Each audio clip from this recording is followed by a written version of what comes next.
iyi mwumva ni radiyo ijwi ry'Amerika.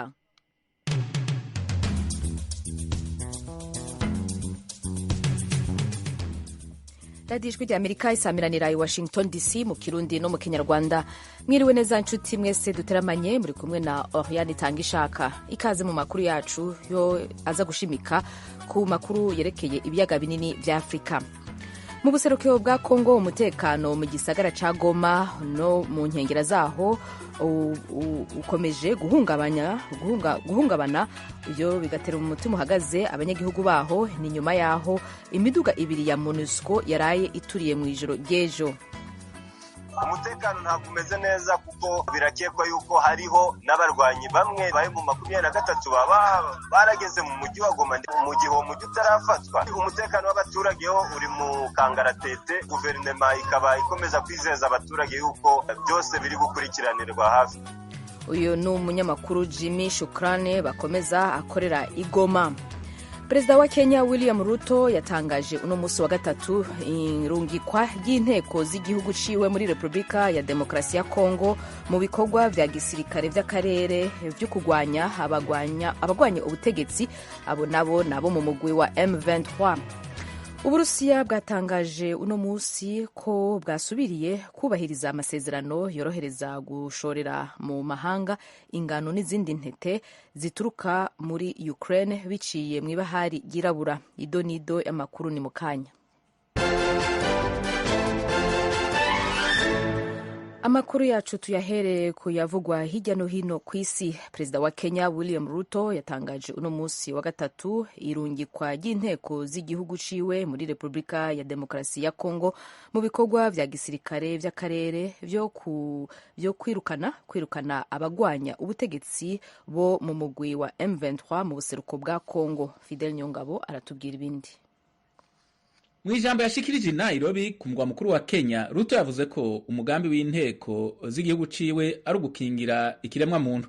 Yatangaje ko nk'igihugu kibanyi kazoza ka Kongo gafatanye n'ak'abanyakenya. Ruto yamenyesheje ko batazorekurira imigwi iyo ari yo yose yitwaje ibigwanisho, inkozi z'ikibi n'abagira iterabwoba abari bo bose kubabuza gushika ku iterambere basangiye. Kenya niyo izoyobora izo nteko zo mu karere, zizoba kandi zirimwo izituruka mu Burundi, Uganda na Sudani yo mu manuko. Abategetsi b'igisirikare ca Kenya ntibatanze igitigiri c'abasirikare bazorungikwa muri Kongo ku mpamvu z'umutekano. Imigwi yitwaje ibigwanisho muri Kongo yarongereje ibitero mu vyatumye icuka kibi ciyongera hagati y'ico gihugu n'igihugu bihana urubibe c'u Rwanda. Abategetsi b'umuryango w'ibihugu vyo muri Afrika mu buseruko EAC barumvikanye mu kwezi kwa kane ku vyerekeye gushiraho inteko zijejwe gufasha kugarukana umutekano mu karere. Urakoze Fidel Nyongabo. Handi naho Uburusiya bwatangaje uno musi wa gatatu ko bwasubiriye kubahiriza amasezerano yorohereza gushorera mu mahanga ingano n'izindi ntete ziturutse muri Ukraine biciye mu ibahari yirabura. Fidel Nyongabo aratubwira ibindi. Uburusiya bwari bwahagaritse kubahiriza amasezerano ku musi wa gatandatu w'indwi irangiye mu kuvuga ko Ukraine yakoresheje indege zitagira abadereva bita drone mu bitero yakoze ku bwato bw'ingwano bwayo buri mu ibahari yirabura. Ishirahamwe mpuzamakungu na Turkiya vyarahagarikiye amasezerano n'Uburusiya na Ukraine mu kwezi kw'indwi agenewe kurekurira ko ingano n'izindi ntete bivuye muri Ukraine bishobora gushorerwa mu mahanga hamwe n'ibitabizo bivuye mu Burusiya biciye mu ibahari yirabura, mu gihe amakungu ahanganye n'ibibazo bikomeye cyane vy'ibifungurwa. Ingingo y'Uburusiya yo kubirahagaritsa amasezerano vyarahagaritse ico gikorwa cyo gushorera mu mahanga ivyo bidandazwa mu misi ya vuba. Perezida wa Ukraine Volodymyr Zelensky yatangaje mu ijambo yashikirije mu ijoro ryo ku munsi wa kabiri ko imihora yo mu ibahari yirabura ingano zicishwamwo mu gushorerwa mu mahanga ikenewe gukwingirwa mu buryo bwizigiwe mu kiringo kirekire kiri imbere. Muri Korea ya Ruguru naho harashwe uno musi, ico gihugu carashe ku musi wa gatatu misile zitari musi ya 24 harimwo zitari musi ya zitatu zatumbereje ku butaka bwa Korea y'Epfo. Fidel Nyongabo araduhidonido. Imwe muri izo misile yaguye mu mazi ku birometero 57 gusa mu buseruko bw'igisagara ca Soko kiri mu buraruko bushira ubuseruko bwa Korea y'Epfo nk'uko bitangazwa n'igisirikare c'ico gihugu. Iyi ni misile yaguye ku birometero 167 uvuye ahitwa Uleng, izinga ribamwe abantu bake riri mu buseruko bw'igihugu. Misile ya gatatu yaguye mu mazi mpuzamakungu ku birometero 26 mu manuko bw'urubibe rwo mu mazi hagati ya Korea ya Ruguru na Korea y'Epfo. Mu kwishura igisirikare cya Korea y'Epfo cyatangaje ko indege z'ingwano zaco zarashe misile zitatu mu buraruko bw'urubibe rwo mu mazi na Korea ya ruguru. Hari mu ntumbero yo kwerekana ubushobozi hamwe no kwitegura kwa Korea y'Epfo kuvyerekeye guhana umwansi mu buryo bukomeye. Ivyo vyongereje icuka kibi mu kigobe ca Korea, aho impande zombi zongereje kwerekana inguvu za gisirikare. Iraswa ry'ayo mamisile ku mpande zombi ribaye mu gihe Korea y'Epfo iriko igandarira abantu batari munsi y'156. Benshi muri bo n'abakiri bato bapfuye bahonyanzwe ku munsi wa gatandatu w'indwi irangiye mu birori vyo guhimbaza umunsi mukuru wo kwirukana imizimu. Nta butumwa bwo kwifatanya mu mubabaro n'imiryango y'abahitanywe n'iyo mpanuka Korea ya ruguru yashikirije. Harakoze mugenzi wacu Fidel Nyongabo dushikirije amwe mu makuru avugwa hirya no hino ku isi. Tubetse ko muri kumubandanya kumviriza radio Ijwi rya Amerika samiranira i Washington DC mu Kirundi no mu Kinyarwanda. Mu kanya turabashikiriza amakuru yo mu karere k'ibiyaga binini vya Afrika.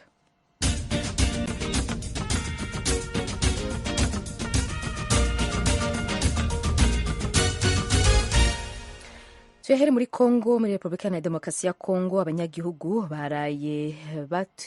baraye baturiye imodoka zibiri z'ingabo za ONU zijejwe umutekano muri ico gihugu. Mugenzi wacu Geoffrey Mutagoma biganiriyeho na Jimmy Shukrani bakomera mumenyesha makuru akorera Kivu Morning Post na Radio Kivu 1. Mu masaha ya saa 5 z'ijoro nibwo imodoka z'umuryango w'abibumbye MONUSCO zishinzwe kugarura umutekano muri Republika ya Demokarasi ya Kongo zaturutse Kiwanja zerekera mu mujyi wa Goma. Ubwo zari imodoka ebyiri zikigera hitwa Kanyarucinya, nibwo izo modoka zabashe kugera ku bariyeri ku mupaka ahantu hari ingabo za leta ndetse na polisi y'igihugu. Ubwo basaba abashoferi guhagarara bakareba ibyo zitwaye, ariko abashoferi b'umuryango w'abibumbye ntibashoboye guhagarara.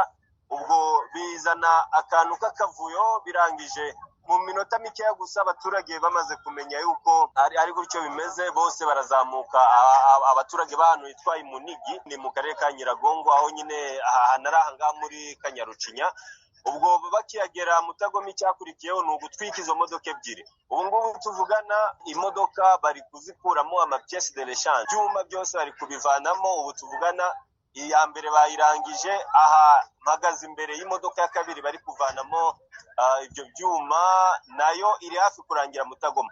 Icyabateye gukora ibikorwa nk'ibyo ngibyo nuko babwiwe yuko izo modoka z'umuryango w'abibumbye MONUSCO zari zirimo intwaro zigemurira abarwanyi ba mu 23. Abo ndimo kumva bafite akayoge inyuma yawe nibo? Aba urimo kumva nabari kuvanamo ibyo byuma nyine, baba bari kudepyesa imodoka ya MONUSCO. Abo uri kumva n'izo nyundo zose ni ibyuma biri gukoreshwa mu kudepyesa izi modoka. None se ko bavugaga ko izo ngabo zitwaye imbunda zigemuriye M23 bamaze gukuramo izo ngabo za MONUSCO, hari imbunda basanzemo? Amakuru ari ahangaha nuko avanwemo imbunda ebyiri, na n'ubu abantu bataramenya ahantu zanyuze. Ikekwa yuko zaba zikiri mu baturage cyangwa se zikaba ziri mu maboko y'abashinzwe umutekano bari ahangaha. Izo modoka zari zigiye mu mujyi wa Goma zivuye hanze yawo, kandi umujyi wa Goma uracyafitwe n'ingabo za leta. Ibyo bintu abaturage barabisobanura bate, gushinja izo ngabo gutwara imbunda kandi mu by'ukuri aho zari zerekeye ari ahantu hakorerwa n'ingabo za leta? Reka nkubwire ko n'aya masaha mu mujyi wa Goma ndetse n'ahandi nko muri Nyiragongo, abaturage bariho kubwoba cyane, kuko bazi ko isaha ku isaha abarwanyi ba M23 bashobora kugera mu mujyi wa Goma ndetse n'ahandi. Niyo mpamvu bakimara kubona ibyo bibaye, byaketswe yuko MONUSCO irimo izana ibirwanisho ibishyira mu mujyi wa Goma. Bari bafite ubwoba, bazi yuko MONUSCO wenda itwaye n'abarwanyi ba M23 cyangwa se ikaba iri kuzana ibirwanisho mu mujyi wa Goma, aho bikekwa ko M23 ishobora gufata mu minsi iri imbere, nubwo leta ya Kongo ikomeje kwizeza abaturage yuko umutekano ari wose Mutagoma. Uwo mujinya usobanura umeze gutyo, abasirikare ba MONUSCO bari muri izo modoka babashije kuwuhonoka? Bawuhonotse kuko nta n'umwe wakomeretse. Mu makuru mfite biravugwa yuko bose berekejwe mu mujyi wa Goma, ariko ibyo byose byakozwe mu gitondo cya kare cyo kuri wa gatatu Mutagoma. Nta n'umwe wakomeretse, nta n'uwahatakarije ubuzima. Wari ubikomejeho mu kanya uvuga ku bijyanye n'uko ibintu bihagaze uyu munsi. Urabona ko ari imodoka za MONUSCO zatwitswe, ejo twabonaga abaturage bamena amaduka basahura ibintu mu mujyi wa Goma. Nk'umunyamakuru ubibona umutekano w'umuturage aho mu gace M23 itarageramo wifashe ute? Reka nkubwire ko nta mutekano usesuye uhari, kuko nk'uko nyine nari nabibabwiye, bigaragara M23 yo mu mvugo yayo ubona yuko ishobora gufata naho itarafata mu minsi mikeya. Abaturage bo baracyafite ubwoba kuko n'aha ngaha ndi hari impunzi nyinshi, impunzi zaturutse mu duce tugize akarere ka Rucuru ni nyinshi, n'abaturage bo muri Goma nabo Mutagoma bafite ubwoba. Umutekano ntabwo umeze neza kuko birakekwa yuko hariho n'abarwanyi bamwe wenda baye mu 23 baba barageze mu mujyi wa Goma ndetse n'ahandi mu gihe uwo mujyi utarafatwa. Ni byinshi, umutekano w'abaturage ho uri mu kangaratete, ariko guverinoma ikaba ikomeza kwizeza abaturage yuko byose biri gukurikiranirwa hafi Mutagoma. Jimmy Shukrani Bakomera, umunyamakuru ukorera Kivu Morning Post na Radio Kivu 1 aho ikanyarucinya mu burasirazuba bwa Repubulika ya Demokarasi ya Kongo. Urakoze cyane. Murakoze cyane Mutagoma namwe. Dukomereze ku nkuru yerekeye imyerekano yateguwe n'imiryango ya societe civile ya Kivu y'Epfo nibera i Bukavu. Ni mu rwego rwo kwiyamiriza intambara y'umugwi wa M23 na leta y'u Rwanda bagiriza ko gishigikira ico gihugu gishigikira kandi gifasha uwo mugwi. Mugenzi wacu Temistokle Mutijima yaduteguriye inkuru ikurikira.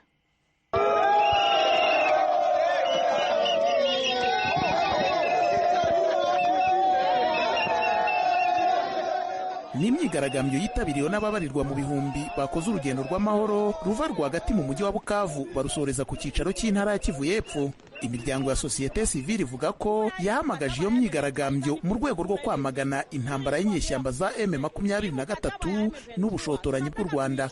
Iyo kandi ivuga ko yamaganye icyo yise agahato gashyirwa ku gihugu cyabo ngo kiganire n'inyeshyamba za M23.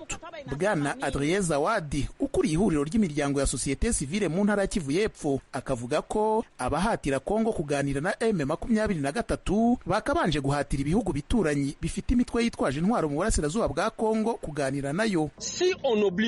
Niba basaba Kongo kuganira na bariya bantu, natwe turasaba ko banasaba u Rwanda ubutegetsi bwa Kigali ndetse n'ubwa Kampala kuganira na FDLR na ADF, kubera ko iyo FDLR niyo mpamvu buri gihe batanga iyo baza kutwica. Kandi perezida wacu aramukaganiriye na M23, twe nk'abaturage tutabyemera. We yarivugiye ko ashyize imbere umuturage, ibyo bizafatwe nk'ubugambanyi buhanitse ku itegeko nshinga ryacu. Mu kivunge cy'abitabiriye imyigaragambyo hagaragayemo abitwaje ibyapa byanditseho ngo Abanyekongo n'Abanyarwanda ni abavandimwe, umwanzi w'abaturage ba Kongo n'ab'u Rwanda ni Kagame na leta ye. Uretse kwamagana umutwe wa M23 n'ubutegetsi bw'u Rwanda bashinja kuwushyigikira, abigaragambya banamaganye ibyo babona nko guceceka k'umuryango mpuzamahanga imbere y'ibitero bigabwa kuri Kongo. Njyewe nitabiriye uru rugendo kubw'agahinda k'igihugu cyacu kubera ko duhora mu ntambara. U Rwanda rukomeza kuza rudutera, Loni igaceceka, ntitwumva igitera Loni gukomeza guceceka. Ikindi dufite MONUSCO muri Kongo, ntitubona icyo bashinzwe. Umunyamabanga mukuru wa Loni yitangarije ku mugaragaro ko M23 ikoresha intwaro Loni idafite. Ubutumwa mpa umukuru w'igihugu n'umuryango mpuzamahanga nuko bareka urubyiruko rwa Kongo rukirwanaho rugakoresha intwaro Loni idafite mu kurinda igihugu cyacu. Izo ntwaro zishobora kuba inzuki, izindi nyamaswa n'imyuka y'imbaraga zidasanzwe Mayimayi ikoresha. Ku rundi ruhande, imiryango ya societe civile yo iranasaba ko abatuye intara ya Kivu y'Epfo ihana imbibi y'uburengerazuba mu Rwanda bahagarika ubuhahirane n'igihugu cy'u Rwanda. Bwana Adrien Zawadi ukuriye ihuriro ryayo ati twasabye abaturage bacu bose kuba maso kandi bakanga ibicuruzwa byose biva muri kiriya gihugu kidushotora, kubera ko ntibyashoboka ko dukomeza kuboherereza amafaranga, ayo mafaranga akaba ariyo bagura intwaro bakazambukana imipaka baza kutwica. Ku bw'ibyo umuturage wese ukunda igihugu ahagarike kugura ibicuruzwa biva i Rwanda. Imyigaragambyo yamagana intambara y'inyeshyamba za M23 ndetse n'ubutegetsi bw'u Rwanda ahi Bukavu ije ikurikira indi nk'iyo yabereye i Goma kuri uyu wa kabiri. Ni imyigaragambyo irimo kuba mu gihe umutwe wa M23 wo ukomeza kwagura imbago z'ibicu ugenzura muri teritwari ya Rucuru, aho urimo gusatira umujyi wa Goma ari nawo murwa mukuru w'intara ya Kivu ya ruguru. Iyubura ry'intambara za M23 ryazamuye umwuka mubi mu mibanire y'ubutegetsi bw'u Rwanda n'ubwa Repubulika ya Demokarasi ya Kongo kugeza kuyirukanwa n'ihamagazwa ry'abambasaderi bahagarariye ibyo bihugu. Leta ya Kinshasa ishinjiye ya Kigali gushyigikira inyeshyamba za M23, ibyo Kigali ihakana, ahubwo nayo igashinja Kinshasa kwifatanya na FDLR ishinjwa guhungabanya umutekano w'u Rwanda.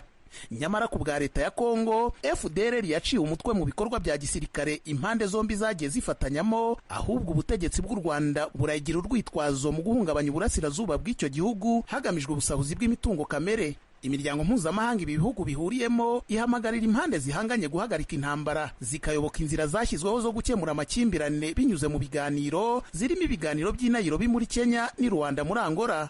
Temistokle Mutijima, Ijwi rya Amerika mu burasirazuba bwa Kongo.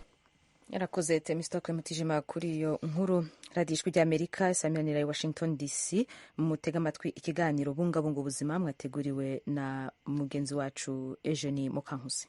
Ndabaramukije, ndi Eugenie Mukankusi, mbahaye ikaze mu kiganiro bungabunga ubuzima. Ni igikoresho cy'ubuvuzi kandi gifasha abantu bamwe kumva ko bafite ibice by'umubiri byuzuye. Insimburangingo, urugingo rwakorewe gusimbura igice cy'umubiri cyaburaga nk'ukuboko, ukuguru n'umutima. Igice cy'umubiri gishobora kubura ari uko umuntu yavutse biturutse ku mpanuka cyangwa se ku burwayi bwatumye icyo gice cy'umubiri gicibwa. Abenshi baciye ibice by'umubiri mu buryo bwo kuvura kanseri, diyabete cyangwa se izindi ndwara. Hari rero abantu baterwaho igice cy'umubiri hagasimburwa icyo umuntu yatakaje. Ababirebera hafi bavuga ko bimaze kugerwaho mu gusimbura ingingo birimo guhindura ubuzima mu mpande zose z'isi. Byose bifite ibiciro bitandukanye uhereye ku bito kugera ku bihanitse. Ikindi kandi abantu bakorerwa insimburangingo zibakwiriye kandi zijyanye n'ubushobozi bwabo. Cyakora hari benshi badashobora kubona izo nsimburangingo, barimo abo muri Afurika yo munsi y'ubutayu bwa Sahara. OMS ivuga ko umwe gusa mu bantu 10 ari ubasha kubona insimburangingo akeneye, n'ibindi bice ashobora kwifashisha bitewe n'ibiciro bihanitse, kuba ibikoresho bidahari cyangwa se abantu batarateguwe bihagije hamwe n'ingamba. Reka rero tugane muri Nigeria turebe uko insimburangingo zari zarakoreshejwe, zakusanyijwe, zirimo gufasha abana kongera kugenda. Madamu Crystal Chibu, umubyeyi w'abana babiri w'umunyanigeria, yababajwe n'uko umukobwa we Beura yavukanye ubumuga bw'ingingo budasanzwe, abaganga bakavuga ko ukuguru kwe kugomba gucibwaho. We n'umugabo we babanje kwanga kwemera ibyavuye mu isuzuma, ariko baza kwemera kuko nta yandi mahitamo bari bafite. Madamu Crystal yashinze umuryango Irede Foundation, ubu maze guha insimburangingo amagana y'abana muri Nigeria ku buntu. There was no one sharing their story or saying anything about, having a child. Nta muntu n'umwe wasangizaga abandi inkuru ye cyangwa ngo agire icyo avuga ku byerekeranye no kugira umwana wavukanye ubumuga hanyuma ukuguru k'uwo mwana kukaza gucibwa. Rero icyiza cyari kinshishikaje mbere y'ibindi, nifuzaga gusangiza abandi inkuru yanjye. Ahari yenda hagira uwundi wakwibona mu byambayeho, hanyuma muri make ndebe uko nafasha abandi bantu. Bazit Kazim na nyina umubyara Mutiat baje ku biro by'uyu muryango kugira ngo apimwe akorerwe insimburangingo ye ya mbere. Vuba aha araza kuba umwe mu bagenerwabikorwa b'uyu muryango, abo bita Irede Champions. Nishimiye kwakira uku kuguru gukorano, nzagukoresha nkina umupira w'amaguru, ngenda nkina mu gihe hari aho bantumye cyangwa se njya ku ishuri. Kazimu yavutse adafite ukuguru kw'iburyo, akaba yagenderaga gusa ku mbago, ibyagize ingaruka ku burezi bwe n'ubushobozi bwo gusabana no gukina umukino akunda ari wo mupira w'amaguru. avuga ko kugura ugushya ni ukuvuga insimburangingo kuzamufasha kurushaho kwita ku masomo no gukina neza n'inshuti ze. Hashize imyaka 12 mubyaye. Uyu ni umunsi w'ibyishimo uhebuje yindi kuri nge kubera ko ntigeze na rimwe ndota ko nabona amahirwe yo kumubonera insimburangingo. Ndishimye cyane. Umuryango wa Cristol kandi unafasha abakuze cyangwa ababyeyi bafite ubushobozi bwo kwishyurira insimburangingo mu kuba bazibona. Atanga ubufasha ku bijyanye n'ubuzima bwo mu mutwe ndetse n'amahugurwa mu myuga iciriritse ku rubyiruko rufite ubumuga, akanarufasha kubona imirimo. Madamu Cristol yizera kuzabona ahantu hagutse ho gushyira ikigo gitanga amahugurwa ku batekinisiye bakora insimburangingo hamwe n'ikigo ngororamuco. Nibihe bibazo imbogamizi abarwayi n'abaganga bahura nazo mu bijyanye no kubona insimburangingo muri Afurika, kandi n'iki gishobora gukorwa? Muganga Victor Anokam, inzobere mu bijyanye n'insimburangingo Abuja muri Nigeria, araduha bimwe na bimwe mu bisubizo. So looking at the amount of road traffic accidents that we have, diabetes, cancer, vascular diseases. Urebye ubwinshi bw'impanuka zo mu muhanda dufite, ukareba uburwayi bwa diyabete, indwara zibasira imiyoboro y'amaraso no kwivumbura k'umubiri, hari abantu benshi baciwe ingingo muri Nigeria. Rero ni ibintu bisanzwe kuba habaho gukatwa rumwe mu ngingo. Ntekereza ko ikibazo gikomeye iyo bigeze ku bijyanye n'insimburangingo ari icya mikoro. Niba ukeneye kubona insimburangingo nziza bizaguhenda cyane, kandi abatakaje ingingo bose siko babasha kwishyura izo nsimburangingo nziza. Icyo natekereza nuko hari iterambere rihambaye mu bijyanye n'ikorwa ry'insimburangingo natangariye, ari ryo ikoreshwa ry'imashini rikoresha ubwenge bukorano na za robo muri ibi byo gukora insimburangingo. Iyo hajemo bene izo mashini mu gukora insimburangingo birushaho guhenda, ariko kandi ubuzima bw'abatakaje ingingo burushaho kugenda neza, kubera ko hamwe n'ubwo bwenge bukorano insimburangingo yawe izabasha gukora ibintu busanzwe utari bubashe gukora n'ingingo zawe. Birenze guha umuntu ukuguru gukorano, ahubwo ni ibiba mu mitekerereze ya wa muntu ndetse ibitambutse ibiri mu ntekerezo z'uwo muntu, nuko uba urimo kumusubiza mu mimerere n'imirimo isanzwe ya buri muntu. Ariko kandi insimburangingo ntishobora guhinduka 100% nka ya ngingo umuremyi yari yarakuremanye. Ntabwo yaba nkayo rwose. Ishami rya ONU ryita ku buzima OMS rivuga ko habonetse abarwayi ba kolera uyu mwaka, by'umwihariko mu bice bikennye n'ibiri mu bushyamirane. Ibihugu byibura 26 byatangaje icyorezo cya kolera, kandi ku kigereranyo kugeza ubu abantu bapfuye muri uyu mwaka bikubye inshuro 3 ugereranije n'imyaka 5 yabanje. Inzobere zivuga ko kolera yakwirakwijwe no kurya ibiryo no kunywa amazi byanduye. Hagati aho, abayobozi muri Sudani bashyize impunzi mu kato mu nkambi ya Al-Tunaiba mu burasirazuba bw'igihugu. Ibi ni nyuma y'uko abantu 3 barwaye indwara y'ubushita bw'inkende, bigatuma umubare ugera kuri 17. Abategetsi bavuze ko babujije impunzi gutemberera hanze y'inkambi, kandi nta bantu bashya bemerewe kujya muri iyo nkambi kugira ngo babuze indwara gukwirakwira mu karere. Mu kwezi gushize, Sudani yabonye abarwayi b'ubushita bw'inkende mu murwa mukuru Khartoum no mu ntara y'uburengerazuba bwa Darfur, iy'amajyaruguru ya Darfur n'iya Kasara. Ubu noneho turi muri Mozambique, aho inshundura zo kurobesha n'amashashi byakuwe mu nyanja byageze ku isosiyete Biomec igitangira ikora insimburangingo yifashishije ibintu byari byarakoreshejwe. Ibindi kuri iyi nkuru.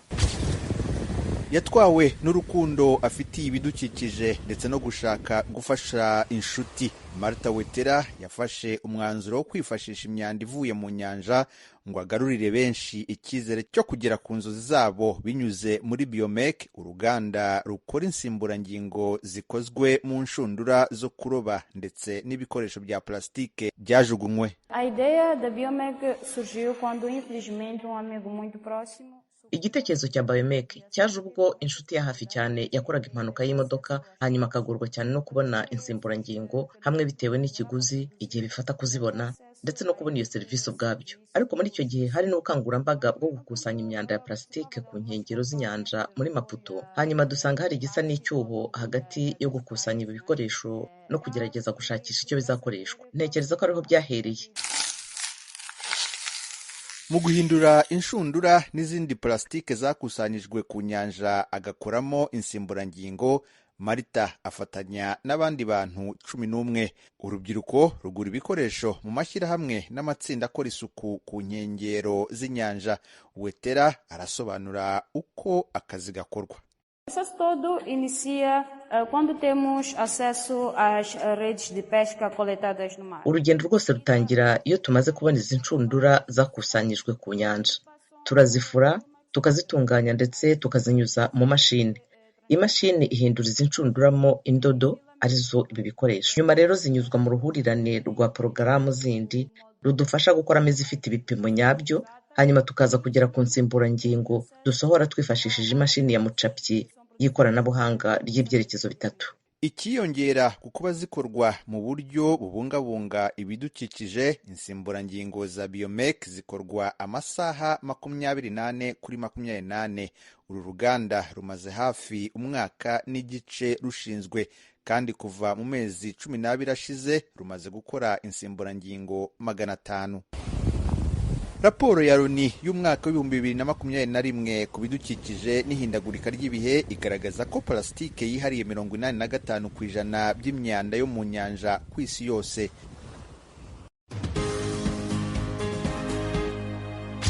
Ku myaka 14, Malawi yishimiye umubyaza w'umwuga Charity Salima wabyaje abagore impinja 12,000 ntihagire uwitaba Imana. Ibi ni ibintu bidasanzwe mu gihugu gikunze gupfamo ababyeyi benshi n'abana bakivuka. Inkuru irambuye.